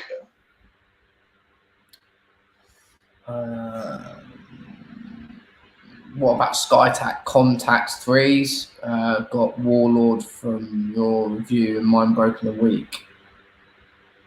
SkyTac Contacts 3. Earmores. What? Yeah, like Richie just said, Lee, some Earmores have been really good. I've got a set. I'll show you them. That have been good as gold. Very much raw. Get them quick. I actually lent these to my old man. This is my original set of Earmores, and my dad's worn them shooting a few times, and I've worn them for different bits and bobs, and they're really fucking cool. They work. The sound cancelling's good. I've tucked all the comms cables away, but they've been perfect. Some of them are just shit. Yeah, like I say, I had one set that lasted 9 a year, I guess, maybe 8 months to a year, and then the next 2 sets after that lasted a month each. So something must have changed in their quality control or how they build them, because you know. But at that point, I just went, Ray Counts, that's me. You know, I'm not messing about anymore. Go back to what you know. Jamie Britt, thank you very much for the super chat. Fucking love the super chats. Guys, you can do a super chat on the channel, get your comment highlighted, and then you will also become like a special moderator or whatever it is for the channel. So you can buy yourself moderation like Jamie has. He's an admin. So when are we going to play together? I don't know. As soon as you buy a Scar. Yeah, when you stop running that fucking under 10-year-old CQBR that's small for me. Yeah. Get a real go. It's like a sidearm for Tim. Basically. It is. You know, like them ones that are the Action Man came with, like they're full plastic. Yeah, the little.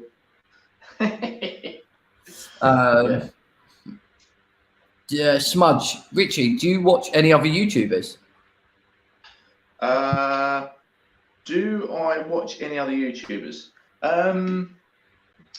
Yes, but a lot of my focus is predominantly overland YouTubers, because obviously Airsoft in Milsim, much like a lot of the guys, you know, I've been doing it a long time, since, well, I don't know, since I was a little girl, basically. So Milsim, not being big-headed, because you can always learn. Every day is a school day, but I don't want to spend my time learning 10% of something that I know 90% of. I'd rather spend my time learning 80% of something that I know nothing about. So I'd rather spend my time watching overland videos about different things that encompasses: roof tents, lighting, you know, off-roading, you know, crawling, you know, mudslinging, whatever it is, you know, all that stuff. Me, I don't watch any. I don't like Airsoft. Watching it on YouTube. So you watch Kicking Mustang, though, right? Not anymore. It bores me to shit. You can only really watch so many people get shot in the face by someone camping outside of spawn. Just saying. Yeah. I'm joking, James. I'm only fucking with you, but no. I mean, I've watched some of his more controversial stuff, but I mean, controversial like any Airsoft, like Matt the Musketeer or like Nico or like any of these other guys that have got an aura around them on YouTube. Someone asked me about Nico, so this answers that question. It doesn't fill my hit, but also me and Richie have been around this scene long enough to see how people can cut and edit shit. And I could edit a video for you that makes me look like the most janky, cack-handed fucking idiot going. And on the same time, I could take that same footage and spin it and make me look like John Wick. It's about having a really, really good editor and having an eye for edit. And so, and you know, I think as well, like Obviously, I think Spudge has put about that cunt. It's something about people's attitudes on YouTube. Do you know what I mean? Like some people genuinely act and bowl around like this shit don't stink. Like this shit don't stink, and they're better than everyone else. When literally all they've done is, you know, beg for likes, beg for kit, beg for this, beg for that, beg for sponsorship, and you just think like you've not got out, you've not gone out and really earned anything. Like if you want to earn something, you like Tim's done. You go out, you do your reviews, you do good editing, good videos, you earn subscribers naturally without putting up controversial videos or clickbait videos. You know, that's how you get you get subscribers, get likes, and gain followers. You know, that's the fucking fast track route. But I just don't. There's something about that prick that rubs me up the wrong way. It really is. Yeah. I think, you know, he wants to be a lifestyle YouTuber, right? And Airsoft's a part of that. And, you know, Nick and him are tight and whatever, and some of the other fucking dag lot get along with him. And he seems to get along with a lot of people. Him and Mustang are good mates, and Mustang was like, mate, hang out with him. And same with Beefy. And all them lot like, oh, you got to spend some time. I'm just not that interested. I don't need to be around someone like that. Listen, so I've got enough friends. If I want any more, you know, if I want any more disappointment, I'll play the lottery. Right? Yeah. Simple. Yeah. Thoughts on the Lakota Outdoors? Never fucking heard of her. Best wet weather jackets for a Milsim. Hands down for me at the moment is still the Helican Tex Level 7 or the Husky by a fucking long way. By a fucking long way. I haven't come across anything that's good. But the Husky, trouble is the Husky in your one, because what have you got, mate? Your one is the... I've got a Level 7. Level 7. They're quite bulky though, aren't they? That's the only thing. They are, but if you want an insulated, wet weather multicam jacket, you can't get a fucking lightweight one, bro. You can't get a lightweight one. No, you can do like an Arc'teryx Atom and a hard shell over the top. The issue that you have is sweat. When you fucking sweat with a hard shell on, bruv, you are fucking sweating. With the Husky, I've worn it with a t-shirt in Seni when it was freezing and people were moaning about being cold. Me and Stu Leader both had the same jacket on, running a t-shirt underneath the whole day. And then when it got a bit hot, I just unzipped the top. It was fucking golden. And it pissed it down. Good question from Rivers 1811. What's the best iPro? iRock revision saw flies are Oakley's better. I'm going to say,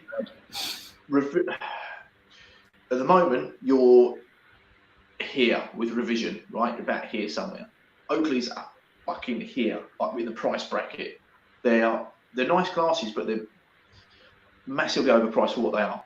My opinion, mate, if you want to step up from sort of a revision, go to look at Wiley.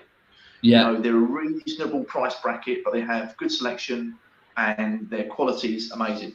Amazing. Don't touch, what's that shit brand that I am? Smith Optics. Don't touch them. Yeah, stay away from Smith. I use Boll. I've used Boll tactical glasses since 2015. I massively fucking rate them. They're low profile. They've had some impacts directly on the glasses from snipers and from close guns. I've never had any problems with them. They don't mist up very much. They're not fancy. They're not massively expensive, but they're good. Yeah. Any more questions? We're going to wrap this up soon, I think. Yeah. Anyone knows what happened to Mutt the Musketeer? No, he's fucking dead. After a lot of fuck knows. Can't find Helican in stock anywhere. Multicam. Just go directly to the website. Email the customer service. They'll get you one. Thanks for wondering. There was no explanation in the vids. Just stop coming. Fuck knows. I think he's dead. No, he's gone travelling. You know, Matt went from a hobbyist airsofter to a straight up fucking phenom. His videos were raking in massive views, massive fucking views. And then he started getting all the hate and just didn't enjoy it, and I don't blame him, because some of the shit that was being said about him was harsh. He done some dumb shit. He made some edits that made him look way Guccier and way sexier than he was. Fine. Is that an alluring thing to do at the time when he's sat behind his computer? Does he want to show his kills, or does he just want to show 10 minutes of fucking Battlefield theme tunes and him murking? I can see why someone would want to do that when they're earning a lot of money off YouTube. And he earned a lot of money off YouTube. But there's no honesty in it. There's no integrity. There's no teamwork. He's not a Milsim. He's not working for an objective. He is at a skirmish at the front of the pack, covered in cameras, trying to put himself in positions where he can compromise people.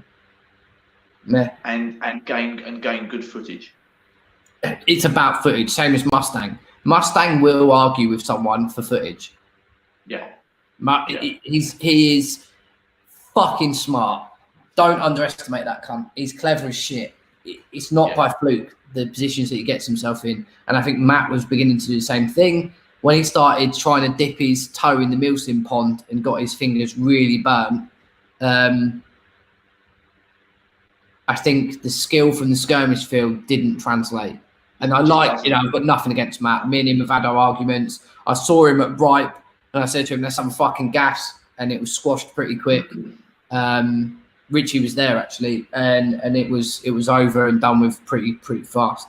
But it's what it is. Yeah. Have you lads had eyes on the MKR lads? No, never heard of them. No. Nope. Anyway.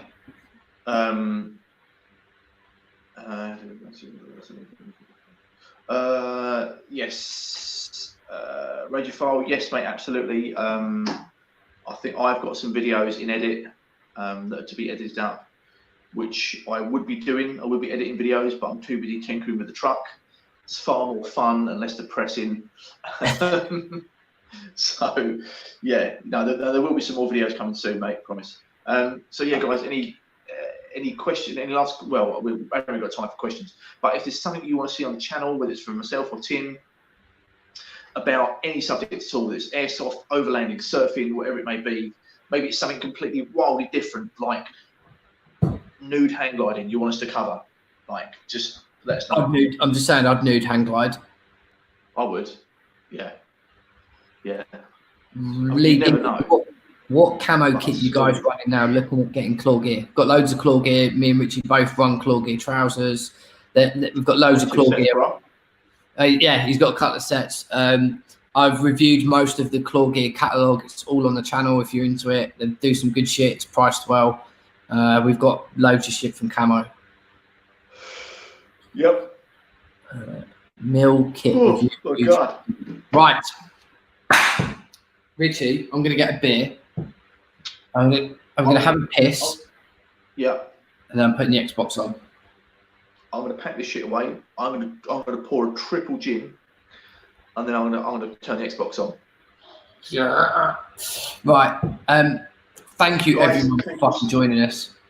Yeah, so much. It's always good to have you guys on. As always, some top-notch questions and comments from the likes of Jamie Britt, you little fucker. Yeah, so it's always good to have you guys on with us. Always a good crack. Hopefully a little bit more respectful this time than last week, than the other week. Correct. Yeah, so like I said, you know, anything else you want us to cover on the channel, any suggestions, just drop it in the comments box below. And yeah, we'll see what we can't get up to. Yeah, obviously keen to get out and have a shoot. On that note, we might have some people over for a shoot somewhere. Just maybe do a bit of an invite-only game. Just like tear up. A proper fucking tear up. No rules. Gloves, glue, gloves. For those of you that are fucking old as shit like me, that remember like the WWF Royal Rumble, no holds barred, anything goes. That's the type of event we're going to put on. I mean, that might be coming. Someone might put on. Someone might do it. Just saying, we've got a site, and you know, we might just let some cool kids come over, and we'll just have a tear up, and then at the end of the day, we'll have a beer. But don't tell anyone. So anyone that's still here, don't tell anyone that there's going to be a Pudsey the Bear fluffy toy in the middle of a carpo, and you've got to fight over it. Yeah, it's literally fight to the death over a barrel. Yeah, day, night, both, Grey Fox. But yes, we might, but don't tell anyone. It's a secret. But invites will be in the mail. Do it all the way in. Remember that real fucking 152 aerial? Yeah. Right, and on that note, yes, don't tell anyone, but maybe soon, very soon. Yeah. Right. Xbox.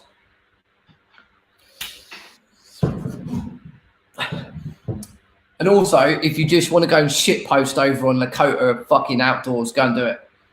Yeah, just shit post and send screenshots, please. Yeah. Love you.